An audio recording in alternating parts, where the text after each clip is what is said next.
नमस्कार आणि स्वागत आहे. आज आपण एका अशा पुस्तकाच्या विश्वात डोकावणार आहोत ज्याने मराठी साहित्यात सायकोलॉजिकल हॉरर या प्रकाराला एका वेगळ्याच उंचीवर नेऊन ठेवलं. पुस्तक आहे रत्नाकर मतकरी लिखित खेकडा. आणि या पुस्तकाचं विश्लेषण म्हणजे फक्त कथांचा सारांश नाहीये. हा एक प्रवास आहे मानवी स्वभावाच्या त्या अंधाऱ्या गल्ल्यांमधला, जिथे आपण सहसा जायला घाबरतो. मतकरी आपल्याला भूतप्रेतांपेक्षा जास्त भीतीदायक गोष्टीची ओळख करून देतात. आणि ती म्हणजे आपल्याच मनात लपलेली असूया, अपराधीपणा, सूड. अगदी वासना. म्हणूनच आज आपण या संग्रहातील काही निवडक कथांचा धांडोळा घेणार आहोत. भीतीचे वेगवेगळे स्तर पाहणार आहोत. बरोबर.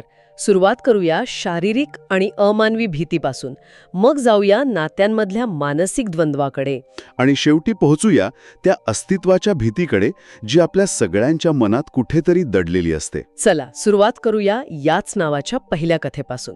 खेकडा. कथेची सुरुवातच इतकी धक्कादायक आहे. एक पुरुष आणि त्याची प्रेयसी हो, त्याच्याच पोलिओग्रस्त मुलीला समुद्रात बुडवून मारण्याचा कट रचत आहेत. आणि ती प्रेयसी त्या मुलीला तिच्या काटकुळ्या हातपायांमुळे खेकडा म्हणते. हे वाचतानाच अंगावर काटा येतो. तिथे खेकडा हे फक्त एक विशेषण नाहीये, ते एक प्रतीक आहे. म्हणजे त्या वडिलांसाठी ती मुलगी आता फक्त एक ओझं बनली आहे, जी त्याच्या आणि प्रेयसीच्या नवीन सुखी आयुष्याच्या आड येते. आणि हे ओझं फेकून देण्यासाठी तो कोणत्याही थराला जायला तयार आहे. ही सुरुवातच आपल्याला माणसाच्या स्वार्थीपणाची कमाल पातळी दाखवते. तो तिला मारण्यात अयशस्वी ठरतो आणि घरी आणतो. तिला झोपेच्या गोळ्या देऊन कायमचं संपवण्याचा विचार करतो. पण तेवढ्यात शेजारचा एक लहान मुलगा येतो. हो, त्याला गुंतवून ठेवण्यासाठी तो वडील त्याला एक गोष्ट सांगायला सुरुवात करतात. आणि इथे कथा एक विलक्षण वळण घेते. हो, कारण नकळतपणे तो स्वतःच्याच मनातला अपराधीपणा त्या गोष्टीतून बाहेर काढतोय. तो एका राजकन्येची गोष्ट सांगतो, जिला तिच्या सावत्र आईने खेकडा बनवलं. आणि तिच्याच वडिलांनी म्हणजे राजाने तिला मारून टाकलं. अगदी. मानसशास्त्रात याला प्रोजेक्शन म्हणतात. स्वतःच्या मनातले अपराध आणि भीती तो त्या गोष्टीच्या पात्रांवर टाकतोय. म्हणजे स्वतःलाच निर्दोष सिद्ध करण्याचा एक प्रयत्न. बरोबर. आणि मग येतो तो शेवट, जो अक्षरशः डोक्यात बसतो. मुलीच्या अंत्यविधीनंतर दुसऱ्या दिवशी तो आणि प्रेयसी घरी येतात.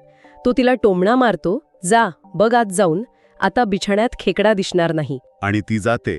ती बेडरूममध्ये जाते आणि तिची किंकाळी ऐकून तो आत धावतो. तर अंथरुणावर एक भला मोठा खेकडा आणि खोलीभर असंख्य खेकडे. आणि खिडकीतून तो लहान मुलगा एक रिकामी पिशवी सावरत पळून जाताना दिसतो. हा शेवट मला काय म्हणतात त्याला, थोडा फिल्मी वाटला. इतक्या मानसिक पातळीवर चाललेली कथा अचानक इतक्या भौतिक सुडावर का थांबते? तुमचा मुद्दा इंटरेस्टिंग आहे, पण मला वाटतं मतकरी इथेहीच दाखवू इच्छितात की कधीकधी मानसिक क्रूरतेचं उत्तर हे भौतिक क्रूरतेनंच मिळतं. त्या लहान मुलासाठी ज्याचा त्या मुलीवर जीव होता, तिच्या वडिलांची क्रूरता ही काही गोष्टीसारखी नव्हती, ती खरी होती. अच्छा. म्हणून तो त्या गोष्टीलाच खरं करून सूड घेतो. इथे भीती अलौकिक नाहीये, ती माणसाने माणसावर उगवलेल्या सूडाची आहे. आणि म्हणूनच ती जास्त अस्वस्थ करणारी आहे.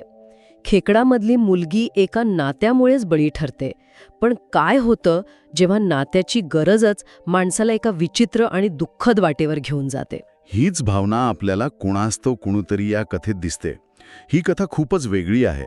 शामू नावाचा एक भिकारी मुलगा. हो, ज्याला त्याचा पालक दादा एका मरणासन्न अनोळखी स्त्रीला आई म्हणून तिच्याजवळ बसायला लावतो, जेणेकरून लोकांना दया येईल आणि जास्त भीक मिळेल. सुरुवातीला शामू फक्त नाटक करतो. बरोबर. पण हळूहळू त्या स्त्रीची सेवा करताना, तिच्या चेहऱ्यावरच्या माशा उडवताना त्याला तिच्याबद्दल एक अनामिक ओढ वाटू लागते. ज्याला कधीच आईचं प्रेम मिळालं नाही, तो त्या अनोळखी मरणासन्न स्त्रीमध्ये आई शोधू लागतो. इथे मतकरी मानसशास्त्रातल्या अटॅचमेंट थिअरीला स्पर्श करतात. शामू, ज्याला कधी सुरक्षित नातं मिळालं नाही, तो त्या एका मरणासन्न व्यक्तीमध्ये ते शोधतोय. अगदी.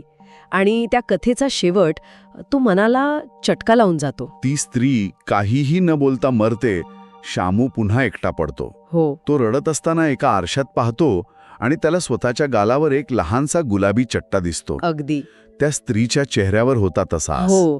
आणि त्याला काय वाटतं की ती त्याला एक ओळख, एक आठवण देऊन गेली आहे. आणि तो स्वतःलाच म्हणतो, चलो अच्छा हुआ, अभी दादा को हाथ या पांव काटने की जरूरत ही नहीं पडेगी. म्हणजे एका नात्यातून मिळालेली ती खूण, ती ओळख त्याच्यासाठी अपंगत्वापेक्षाही जास्त मोलाची ठरते. हा, एक प्रचंड दुःखद आनंद आहे. बरोबर.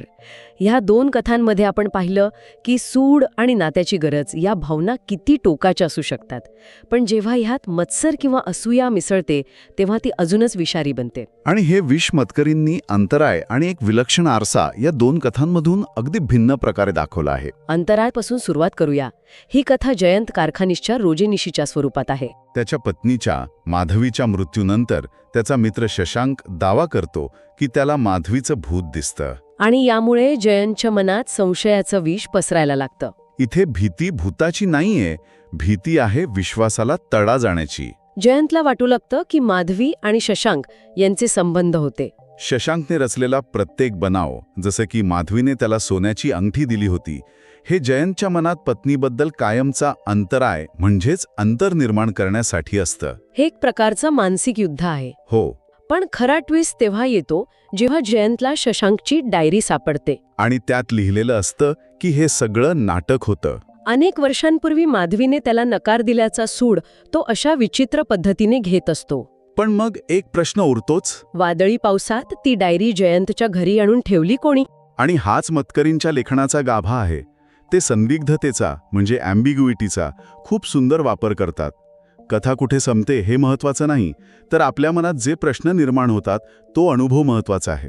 ते उत्तर वाचकावर सोडतात. हो, कदाचित तो माधवीचा आत्मा असेल किंवा केवळ एक योगायोग. पण शशांक मात्र तो स्वतःच्याच रचलेल्या जाळ्यात अडकून माधवीच्या खोट्या भासांना घाबरून मरतो. त्याच्या मनात पेरलेलं विष त्यालाच मारतं. अंतरायमधला मत्सर हा छुपा आणि कपटी आहे, पण एक विलक्षण आरसा या कथेत तो अगदी उघड आहे. मोहिनी एक सुंदर आणि यशस्वी अभिनेत्री आणि माधुरी तिची अपंग बहीण. इथे मत्सराचं कारण खूप साधं आहे. दिलीप नावाच्या एका कवीचं लक्ष मोहिनीऐवजी माधुरीच्या गुणांकडे जातं आणि मोहिनीला ते सहन होत नाही. तिला तिच्या बहिणीच्या अपंगत्वाची आणि कुरूपतेची जाणीव करून द्यायची असते. त्यासाठी ती एक गूढ आरसा विकत आणते. पण घडतं उलटच. तो आरसा म्हणजे जणू मनाचा आरसा आहे. तो प्रत्येकाला त्याचं आतलं सत्य दाखवतो. माधुरीला त्या आरशात तिचं सुंदर चालणारं फिरणारं रूप दिसतं, तिचं आंतरिक सौंदर्य दिसतं. तर मोहिनीला दिसतो तो तिचा मत्सराने भरलेला खुणशी आणि कुरूप चेहरा. आणि जेव्हा आरशाच्या प्रभावाने माधुरी खरोखरच चालू लागते तेव्हा मोहिनीचा मत्सर इतका अनावर होतो की ती तो आरसा फोडून टाकते. आणि आरसा फुटताच माधुरी पुन्हा जमिनीवर कोसळते. बहिणीच्या आनंदावर, तिच्या एकमेव आशेवर मोहिनीच्या मत्सराने पाणी फेरलं. अंतरायमधला सूड जास्त घातक होता की हा प्रश्न पडतो. एक सूड माणसाला मारतो तर दुसरा जगण्याची उमेदच मारून टाकतो. आत्तापर्यंत आपण माणसांच्या मनातल्या गुंतागुंतीच्या भावना पाहिल्या, पण मतकरी आपल्याला लोककथांच्या विश्वातल्या आदिम भीतीकडेही घेऊन जातात. आणि याचं उत्तम उदाहरण म्हणजे कळकीचे बाळ. ही एक अंगावर शहारा आणणारी लोककथा आहे. कळकी नावाची एक वांझ स्त्री मूळ होण्यासाठी अभोरी विद्येचा आधार घेते. ती स्मशानातून एका मृत बाळाची करंगळी कापून आणते. इथे मातृत्वाची तीव्र इच्छा किती भयावह रूप घेऊ शकते हे दिसतं. निसर्गाच्या विरुद्ध जाऊन मिळवलेली गोष्ट कशी स्वतःचाच विनाश करते हे या कथेतून समोर येतं. आणि त्यानंतर जे घडतं ते वाचून अक्षरशः पोटात गोळा येतो. तिला दिवस जातात, पण जन्माला आलेलं बाळ मानवी नसून एक राक्षसी रूप असतं. अवाढव्य डोकं, अंगावर लव आणि तोंडाला सुळे. गावकरी तिला जखीण ठरवून बाळाला मारायला निघतात. ती बाळाला वाचवण्यासाठी जंगलातल्या गुहेत पळते, पण तिथेच तिच्या मातृत्वाचा खरा अंत होतो. गाववाल्यांच्या गोळीबारात तिच्या हाताला जखम होते. त्या जखमेतून वाहणाऱ्या रक्ताची चव त्या बाळाला लागते आणि त्याच्यातलं राक्षस जागं होतं. ज्या बाळासाठी तिने जगाचा त्याग केला तेच बाळ तिचं रक्त पिण्यासाठी तिच्यावर हल्ला करतं. तिचं मातृत्वच तिच्या मृत्यूचा सापळा बनतं. कळकीच्या बाळमधली भीती अगदी स्पष्ट आणि शारीरिक होती. पण काही कथांमध्ये मतकरी भीतीला स्पष्ट रूप देत नाहीत. ते फक्त एक वातावरण तयार करतात आणि बाकी सर्व आपल्या कल्पनाशक्तीवर सोडतात. पावसातला पाहुणा ही अशीच एक कथा आहे. या कथेची खरी ताकद तिच्या वातावरणात आहे. पावसाळी संध्याकाळ, एक एकाकी घर, एक वृद्ध नवरा, हरिवात, त्याची तरुण सुंदर पत्नी निरांजनी आणि एक तरुण देखणा प्रवासी, आणि दूर दिसणारा कालदुर्ग किल्ला. हे सगळे एक गूढ आणि रोमॅन्टिक वातावरण तयार करतं. तो प्रवासी त्यांना कालदमन नावाच्या सरदाराची गोष्ट सांगतो, जो एका जादुई तलवारीने इतरांची शक्ती शोषून घेऊन 400 वर्ष तरुण राहिला आहे. ही कथेतली कथा निरांजनीच्या मनात एक सुप्त इच्छा जागी करते. तिला त्या प्रवाशासोबत निघून जावंसं वाटू लागतं. अगदी. आणि तो प्रवासी जाताना आपली नक्षीदार काठी हरिनाथला भेट देतो. जी त्या जादुई तलवारीचं प्रतीक वाटते. हो, आणि कथेचा शेवट जबरदस्त आहे. प्रवासी निघून जातो आणि हरिनाथ ती काठी हातात घेऊन निरांजनीकडे एका भयावह हिंस्र नजरेने पाहू लागतो. आणि कथा इथेच संपते. म्हणजे तोच कालदमन आहे की त्या कथेमुळे त्याच्या मनातली सुप्त हिंस्रता जागी झाली, हे मतकरी आपल्यावर सोडतात. भीतीची एक शक्यता निर्माण करून ते थांबतात. आणि या सगळ्या कथा वाचल्यानंतर जिथे भूत, राक्षस किंवा टोकाची माणसं आहेत, मतकरी आपल्याला एका शेवटच्या आणि सगळ्यात जास्त अस्वस्थ करणाऱ्या कथेपाशी आणून सोडतात. ही कथा तुमच्या माझ्याबद्दल आहे, तुमची गोष्ट. हो, ही कथा थेट वाचकाला उद्देशून तुम्ही या सर्वनामाने लिहिलेली आहे. तुम्ही एक सामान्य, मध्यमवर्गीय, सुसंस्कृत व्यक्ती आहात.